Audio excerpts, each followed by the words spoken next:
Welcome back to Elevate, where we are going to be talking today about ministry and education.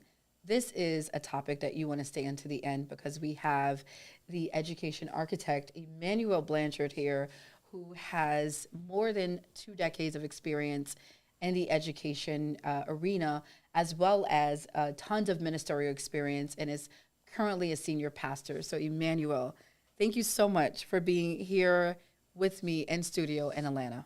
Thank you so much, Shanequa, for having me. And it's a pleasure to be here in Atlanta. This is an awesome, awesome experience and chance to have a conversation with you. Absolutely.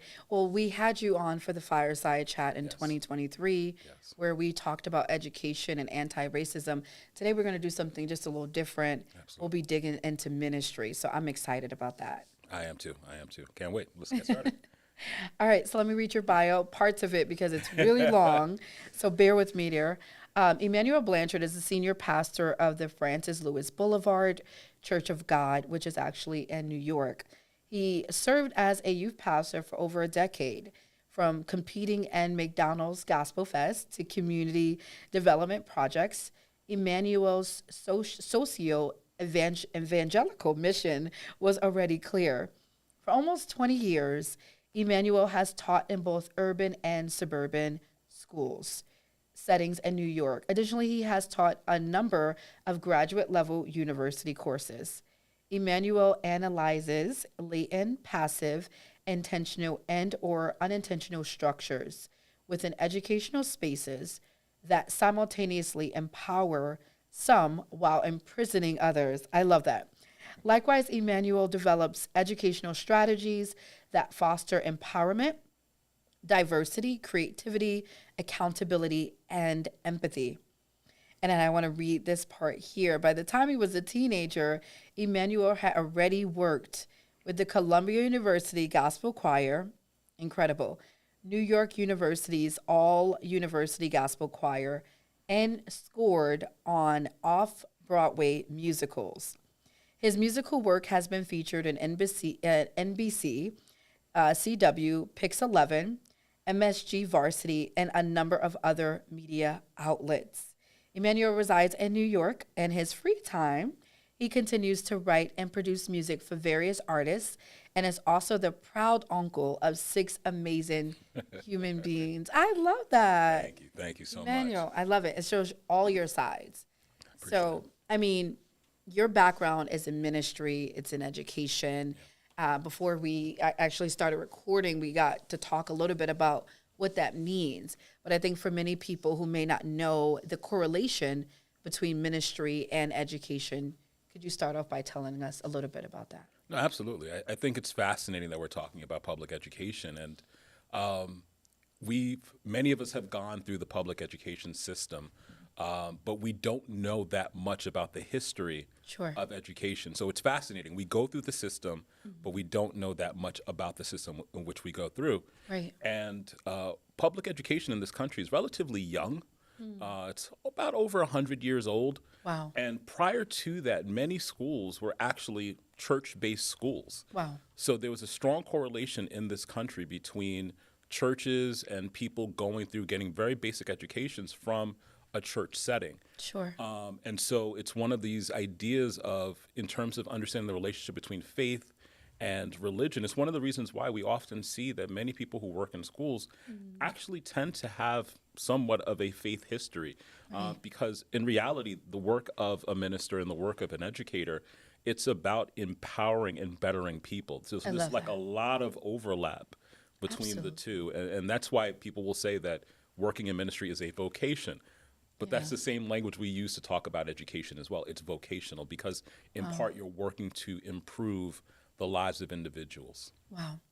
I mean, a lot of people don't know this information. You talked about public school education being relatively young in this country. Yeah. And I'm wondering, prior to that, what did our education system comprise of? What did it look like? You're going to make me go off now. One of the reasons why public education today struggles so much is because it is relatively new. Sure. And it also wasn't meant for it to be a universal thing. Wow. For the better part of the history of this country, education was something that was afforded to the most elite. of those who are in this country. Wow. When you talk about institutions such as Harvard, or you talk about institutions such as Yale or Columbia, these are institutions that predate the founding of the country. So for example, Harvard was founded in the 1600s. Columbia was founded in 1754. The country gets its origin in 1776. That's right. So the schools that the people who attended these universities were private institutions. They were never set up for your regular Joe Schmo to attend. They were never set up for every single person to go to. That idea of everyone deserves an education doesn't really start appearing until the late 1800s, the early 1900s. So what existed before were schools that were very, very select. And they discriminated. They were very intentional as to who could attend. Trust me, you and I would not have been invited to the party. Never been at the table. And I think that's one of the things that's really fascinating when people have conversations about public education or education in general. To even begin the conversation, let's make the history of education clear. It's relatively new, and very few people had access to it. But it's also interesting that very few people actually know the history of education in this country. Absolutely. I mean, I'm just thinking about 100 years was not that long ago. We're just talking about a few generations down. And so it makes a lot of sense why we see so much struggle in public education, especially versus independent schools and Christian-based schools, who we know their kids' outcomes tends to be a lot higher than our public school students. And so I'm wondering what has caused that shift in education from private or from faith to public, in your opinion? I think one of the reasons why they struggle so much is that these schools, many of the schools that originate, these independent schools, so for example, like Exeter Academy, for example, or Andover Academy, these are probably schools that many people have never heard of. These were schools that were created alongside the same time as these elite schools these elite colleges were created. And the reason why is because they were feeder schools. They are feeder schools to these top end schools. Many of us have never heard of them. And the reason why is because they're not located in our backyards. They're not located in our neighborhoods. You have to actually be part of that elite class to actually gain access to these schools. Some of these schools, some of these high schools, and these are independent high schools, cost $40,000, $50,000, $60,000, $70,000 per year. Absolutely. Yeah. The curriculum, the grounds. Like these are places that have campuses that put, like lots of places to shame. Absolutely. And so when you ask this question, what creates these disparate, these totally different worlds? Is that those worlds were molded at the same time as the elite colleges and universities. They were set up as a clear pipeline. You go from your Exeters to your Harvards. But our neighborhood schools are 150 years, sometimes 200 years behind the histories of those Exeter schools, those Andover schools. So we're playing catch up. Absolutely. The funding is entirely different as well, too. So when you talk about the struggle, and that's the other part, too, is like, I think a lot of the power brokers, a lot of the people who shape public school education, a lot of the people, for example, parents, are not aware that this is actually another option. But it also is what shapes policies. Absolutely. And so we're fighting a different kind of fight, but we're not even aware of what's taking place over here. And that's what's disconcerting. No, I mean, this is so good. My mind is firing off in so many different ways. And I often tell this story, and I hope people that have heard it probably 20 times don't stone me for it. But I'm going to tell it anyway. So, of course, I'm a mom, a single mother. My daughter is in the 6th grade, Genesis, and her entire life she's attended private schools. When I was looking for middle schools for her in Atlanta, Georgia, of course I started looking at independent schools, and I was looking at those Westminsters and those top schools. And when I went through the doors and went on the campus, I was exposed to a new world. It was like Aladdin. It was a whole new world. I could not believe my eyes. And while I was really, excited for the opportunity for my daughter, my heart broke because I thought about all the students that don't have this opportunity and probably never will, Yeah. Yeah. And so it makes so much sense when you talk about being 200 years behind. Yes. How do you compete with that? When you have you've had proven curriculum over years, connections, access, networks. Yes. And, there's always this inside joke that our presidents go to what two schools? Yeah. Harvard. Harvard and Columbia, Yeah. right? Yeah. Those are typically the schools that they go to. And I am a Columbia grad as you are. But I mean, I'm just saying, those are our Ivy League schools when most of our kids may never have access to that. I think that's the big challenge is that, one of the things that really saddens me in public education is that people fight and they don't realize they're fighting the wrong fight. That's good. We're fighting, I'm not fighting for this, but there are those who are fighting to ban books. And they're not fighting for helping kids get better literacy skills. That's good. We're fighting to not teach certain history. Right. When, in fact, by deciding not to teach history, you're actually equipping kids poorly for a changing world, a world that's constantly changing. Right. And so I think this is one of the reasons why when we talk about the relationship between ministry and education, for me, it's about social justice. That's good. This is all about social justice. As you mentioned, I'm a proud Columbia alum. But I realized, when I got there, my first semester there, I realized these kids who came from those elite schools were prepared entirely differently Absolutely. than I was. Absolutely. And it's then that I started to realize, oh my gosh, this is not just an education issue. Right. This is an economic crisis. Absolutely. This is a social justice crisis. Right. And the reason why I'm so passionate about this work, the reason why this is folded into my ministry is because there are so many forces that can confuse people. There are so many forces that can distract people. We live in a world where people are so distracted that they don't even understand that although you're sending your child to school for 12 years, you might be sending your child to a permanent disempowerment. That's right. Because you've been so distracted. Wow. And what that creates is not perpetual or generational wealth. It might create generational poverty. It might create generational enslavement. Wow. It might create generational imprisonment.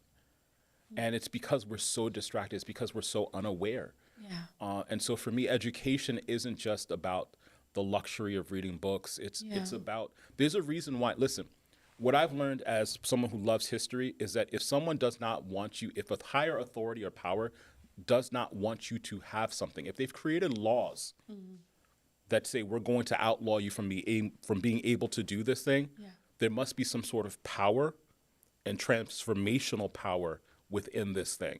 Wow. There's a reason why people were often outlawed from learning how to read, from learning how to do arithmetic, from going to school. There's a reason why it was outlawed. Absolutely.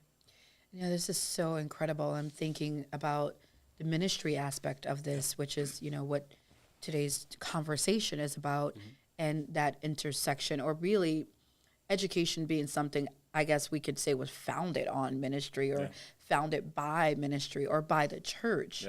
And so I'm wondering from your viewpoint, what has happened where we have sort of taken a position where we have disconnected ourselves from that world of education?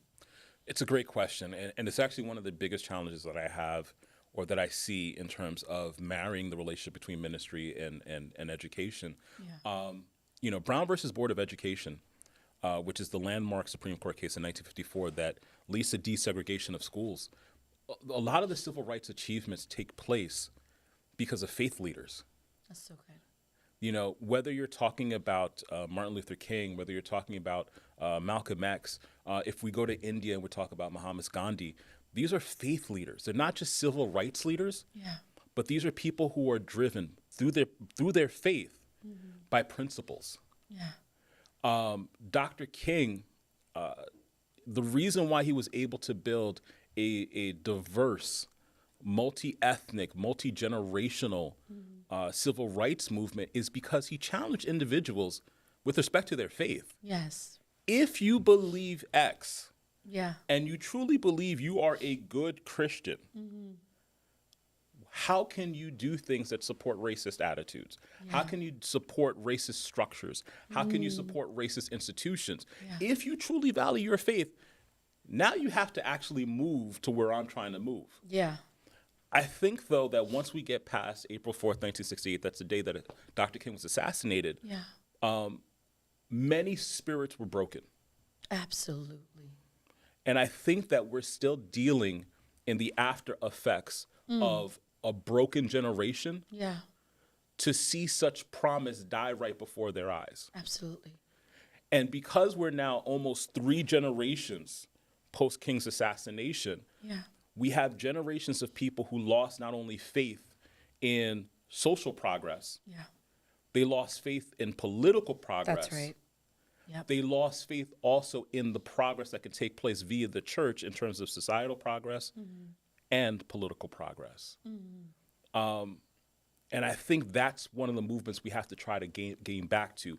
Because again, like the civil rights movement was a question of, will you actually meet the moral challenge of the day? It wasn't just about getting the right to vote. Yeah. It wasn't just about the Civil Rights Act. It wasn't just about, job equality. It was, we have to get these things by holding people morally accountable. That's right.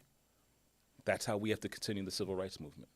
No, it's, something you said, a lot of things that you said really, really resonated. But I think one of the things was like that Dr. King, when he was assassinated, so many of us Black people are stuck at his assassination. Yeah. And it's almost like right at the point of the civil rights movement and when his assassination happened, it's like that movement died. People's spirits were broken.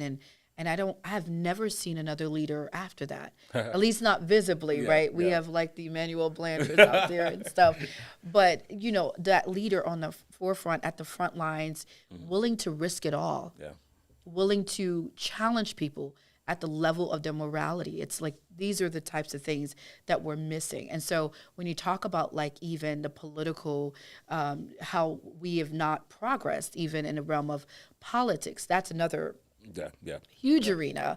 If you talk about education, politics and education, it so well what's going on in New York City with the education budget cuts that are happening right before our eyes with this administration. I mean, when we talk about like the political progress, education and politics go hand in hand, but we're not seeing that. And we're also seeing, in my opinion, is also a disconnection between the church and the political sort of activity and involvement. It's that's a whole podcast unto itself. It sure is. Well, okay, I'll dare everyone who's watching this to go to Google right now, and Google, when did the civil rights movement end? That's so good. When you Google, when did the civil rights movement end? Don't say on the day of Dr. King's assassination. That's the exact date that it'll give you. Are you kidding me? Google will tell you that the civil rights movement ended the day that Dr. King was assassinated. Wow. And so when you talk about people feeling this sense of brokenness, and this is what a lot of people don't actually learn anymore in history classes. Sure. They don't talk about what happened in Newark. They don't talk about what happened in Harlem in terms of there being riots, actual riots in response to Dr. King being assassinated. The other thing that, a lot of people will not talk about, and I would encourage you guys to check out Professor Michael Eric Dyson's book, 1968, which is a brilliant work where he talks about the power of education being the thing that can light fires. Dr. King was a revolutionary. Yeah. But this is Michael Eric Dyson's words that I'm quoting here. Historical instruction has defanged him. Wow. Intentionally. When you go back into time and you actually take a look at his popularity, when you look at like how I think they were doing polls surveying how people felt about Dr. King, 1967, 1968, Dr. King was incredibly unpopular. Wow. There wasn't a song about him yet. Right. Streets named after him. There weren't streets named after him yet. There wasn't a holiday. Right. Yeah. And the reason why is because the revolutionary, which he was, they have to point out the faults. They have to be the thing that says, no, I'm holding you accountable. And I think that Wow. when Dr. King was assassinated, Sure. a person who's holding groups, individuals, institutions, Yes. heads of government accountable and demanding more. Yeah. See, a lot of us stay stuck at I have a dream. Yeah. But after the dream, he was like, okay, I'm coming here because there's a check. There's a promissory note. That's his language. It's incredible. And that he's coming and he's saying that we are demanding this 5 years later. And I think this is part of where we have now had generations of people of color who were getting by. Yeah. And increasingly, it's becoming more and more difficult to survive the same way we did 50 years ago. Yeah. And that lack of feeling like we're making progress, Yeah. it can anesthetize people. It can make people feel as if they're under anesthesia. And so I think this has been the post-civil rights struggle, is that there are those who may have lost hope. And it's been exacerbated by school systems that they stopped teaching. Once civil rights, they'll end with I have a dream. Yeah. And, you go to Google and you'll see that, Dr. King's assassinated in 68. And we even forget the correlation between the fact that he's killed because of institutional racism. That's right. Institutional racism doesn't die on April 4th, 1968. That's right. It leads to April 4th, 1968. That's good. Yeah. That's so good. And I'm just wondering, like, what could we do?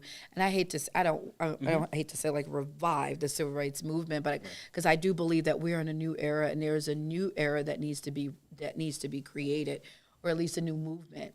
I don't know what the spark is going to be. I thought we were there with George Floyd, but that went so many ways. But the thing that really stuck out to me, Emmanuel, what you were talking about, is the fact that Dr. King was a man of faith. Yeah. Right. And then when I think about him, he was in the White House. Yeah. He was negotiating deals and policies and laws with government officials. And so there was such a political involvement and engagement as a man of faith, as a pastor or reverend, right? And so I wonder, you being a senior pastor, how do we get the senior pastors to recognize that this is also a kingdom responsibility? Ooh. I think part of what has to happen is, with all due respect, Sure. I think that sometimes we have to be prophetic. Now I'm speaking to senior pastors. I'm speaking to pastors, bishops, elders, deacons, whomever.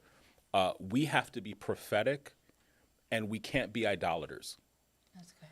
Many of us idolize the Black church experience, and we've forgotten the purpose of the Black church experience. Wow. To be prophetic in this moment means that you should continue the struggle. Yeah. That just didn't start in 68 or 63. It just didn't start, for post-Civil War. Yeah. This has been, the people of color experience. That's right. Since the dawn of, crossing over in terms of the Middle Passage. Right. And so I think for some, there is this unwillingness to be a revolutionary for fear of what the personal repercussions or what the personal costs might be. But God chooses people that he wants to place in uncomfortable positions. That's right. I can't think of a biblical hero who wasn't placed in an uncomfortable position. Absolutely. Whether it's Abraham going somewhere he doesn't know, whether it's David, this adolescent facing a giant, from Moses having to deal with people who were so difficult. Oh, no. and also born, literally born in a position of discomfort. That's right. So I think that's one of the things that unfortunately we don't talk enough about in the Black church experience, is that we were born to be in uncomfortable positions. Yeah. And it's not just for our own personal gain, but there's a greater good that we are also responsible for. That's so good. It's so good. And I wish we could stay here for like 3 hours and talk about this. But I have one last question, and I'm wondering, what would it look like if the church ministerial leaders, if they actually took their place essentially in this arena of education, how would it look different to you? How would it transform structures, curricula, lives of children and families in the next 10 to 20 years? I think part of it is what would it look like? It would look like mentorship, for example. Yeah. Right now there's a teacher crisis. Absolutely. Where teachers are leaving the professions. Some of the statistics say that there are fewer teachers entering into the ranks of the profession more than ever. Wow. There's not just a teacher crisis, though. I think that's like on the surface one of the problems. Sure. There's a mentor problem. There's more and more of a chasm. There's more of a divide between what happens in the school building and what happens in the community. There are very few community leaders. There are very few people who participate and say, I'm going to extend what takes place in the school building outside of the school building. Yeah. The more the church breaks down, the more fewer people attend the church, the more there's less of a community center. Sure. Because really, that's also what the church has historically been. It's been a community center. Right. And one of the things we talk about in terms of like the effects of the pandemic is that there's a growing sense of isolation. Yeah. There's a growing sense of anxiety. There's a growing sense of people feeling alone and desperate and higher rates of depression. Yeah. Part of what alleviates those things is a sense of community. Community.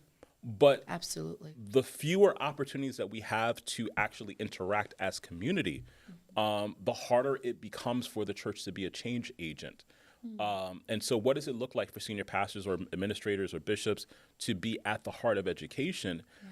It's about being one, willing to be a revolutionary. Yeah. Two, accepting that schools can't do everything. That's right. And I think that's one of the misconceptions that we have.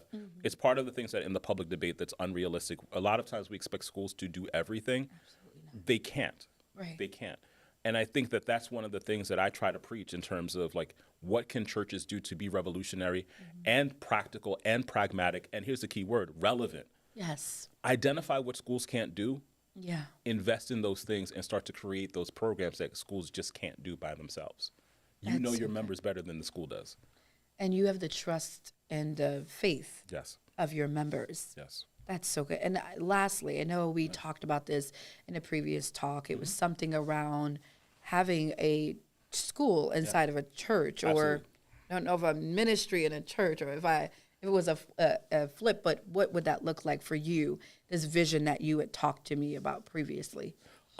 This is actually something that I'm developing and working on as we speak. Sure. Is, I wholeheartedly believe, and having been an educator for such a long time and having taught, secondary, all the way up to the graduate school level, I, like what I just said before, I understand what schools can do. I can understand what schools can't do. They have practical limitations. Yeah. We only have kids for 6 hours, 6 or 7 hours, and they have to take state mandated courses, and there's gym, and they have to have lunch. But I also know, for example, there's the practical reality of many states have limits in terms of how many days we see kids. Yeah. So if you only see kids 170 days to 190 days, there's but so much history you can teach that kid. But that also means that teachers will make choices. What history gets taught? Yeah. What history does not get taught? And oftentimes we teach what we know, or we teach what we're comfortable with. Yeah. So for me, I already know that the history of people of color disappears. So what does that look like in a church? Yeah. Why aren't there courses that we're offering in our churches to pick up the slack? A lot of us are talking about financial literacy courses. They should be in schools. Yeah. Well, here's the problem. If states are cutting funding for schools, particularly certain schools that we all know. Absolutely. Where do you think those kids are going to actually learn the financial literacy skills that they need? Right.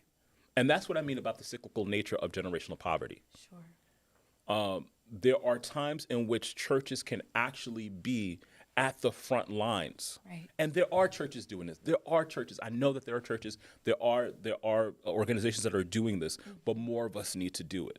Yeah. Because I really believe that the idea of us being and building the kingdom of God is that we actually have to be in the work of actually doing it. That's right. So in the community. In the community. And that's what I meant about being a community center. You should be at the center of your community. You know, it's so good. And we don't have time, but I'm thinking of so many other things about Jesus being the center Yep. and the center of community, talking constantly, whether it be people in a temple or Pharisees or scribes, or having these conversations and really shifting paradigms. Absolutely. But he couldn't do that from the temple. He had to No. go into the community to confront and to create new structures. Absolutely. And so, I mean, I love this idea, and I would love to know in the future Absolutely. more about like how that project that you're working on is evolving. I would love to come back and share it with you and to partner with people. And I think that's the Yeah. other part too, is like to learn how to partner Sure. with different groups, different organizations, different places. Yeah. Partnership is important. We cannot do it by ourselves. And, you know, we got to get out of this competitive thing where it's like, I can't partner with this church because they're not my church, or I don't want to partner with this agency. There is no way. We definitely have to find ways to collaborate, combine, join forces to do this work. Amen. Yeah. Love it. Well, it was such a pleasure, Emmanuel. How can people reach out to you, follow you if they want to get in contact? I didn't know if you were doing the consultant work yet. Oh yeah, absolutely doing consulting work. Excellent. Tell Yes. us more about that and how can people find you? In terms of my consulting work, one of the things that I do is I love to partner either with schools or with faith communities in terms of how they can create more dynamic learning experiences for the people that they serve. So whether it's about creating more diverse curriculum, for example, how do you include more people of color in your content? That is so important. I can't tell you how many times kids feel as if they're not seen in their classes and they have no vested interest. And so that's one of the key ways in which we create a school to prison pipeline. Tell a kid they're unimportant by not showing them people that look like them. So you can find me on all of my socials at EJ_Blanchard, which is BLANCHARD, EJ_Blanchard. So best way to find me, Facebook, Instagram, LinkedIn. And I would love to partner with you. So you can DM me, you can send me an email. And we can actually create projects that are manageable. And that's the other thing that I like to stress, are practical, easy ways where you can get more buy-in. Because a lot of times, like, you can see one thing that's working for one organization, one school, one church, and you're like, but I have 12 members, I have 15 members, it's not going to work for me. There's always a practical solution. And that's one of the things that I try to do, is work in real practical manners. That's incredible. And just last question. Are you also, is this open to pastors? Absolutely, that yes. may want your Absolutely. service? You know, one of the things that I've been blessed to do is to work with young people for the majority of my career. So not just in pastoring, but also in terms of education. So, you know, that has been my life.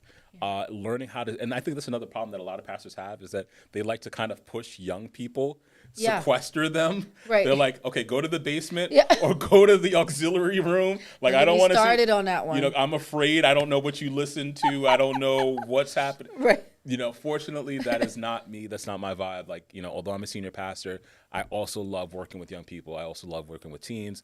That has been the fulcrum. That's been at the heart of my career. So, yes, if you would like to discuss this further, I would love to partner with you as well, too.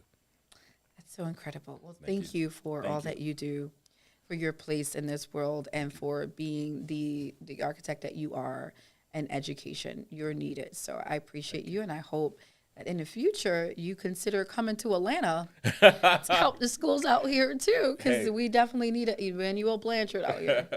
I would love to. I would love to. So yes, absolutely. I will definitely come through again. Awesome. Thank you. Well, guys, it's been such a pleasure having Emmanuel here. If this message inspired you, and we know that it has, I want you to do us a favor and share it out to your networks, your colleagues, or to an educator that we know will be inspired by this episode. Emmanuel, thank you again for joining me. It's been a